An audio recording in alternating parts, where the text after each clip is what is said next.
বন্ধুরা, তোমরা এই স্ক্রিনে যে ওষুধটি দেখতে পাচ্ছ, এই ওষুধটির নাম হচ্ছে লেডাম পালস্টার বা লেডাম পাল বলেই এটিকে প্রচলিত। এইটি আছে লেডাম পাল। এটি 200 পাওয়ার ওষুধটি যে কোনো ধরনের ইনজুরিতে খুবই ভালো কাজ করে। যদি কোনো কারুর যদি জং ধরা পেরে কারে ফুটে যায়, এই ধরনের যদি হয়, বা টিনে কেটে গেল জং ধরা, তাতে কিন্তু আমরা লেডাম 200 ওষুধটি ব্যবহার করতে পারি। 2 ফোঁটা করে অন্তত 2 থেকে 3 বার যদি খাই দেওয়া যায়, তাতে করে অ্যান্টিবায়োটিক হিসাবে এটি কাজ করে দেয়।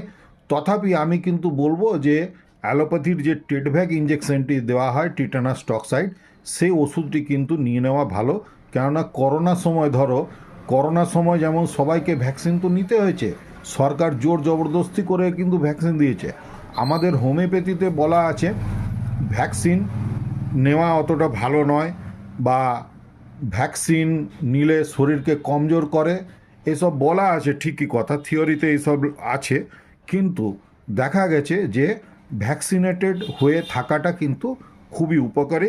কেননা পরবর্তীকালে যদি কোনো রকমের যদি বিপরীত প্রতিক্রিয়া হয়ে যায়, সেখানে কিন্তু আর কিছু করণীয় থাকে না। সেই জন্যে প্রত্যেকে কিন্তু কারুর যদি কেটে টেটে যায়, তাহলে লেডাম নিতে পারো, তার সঙ্গে কিন্তু টেডব্যাকও নিয়ে নেবে।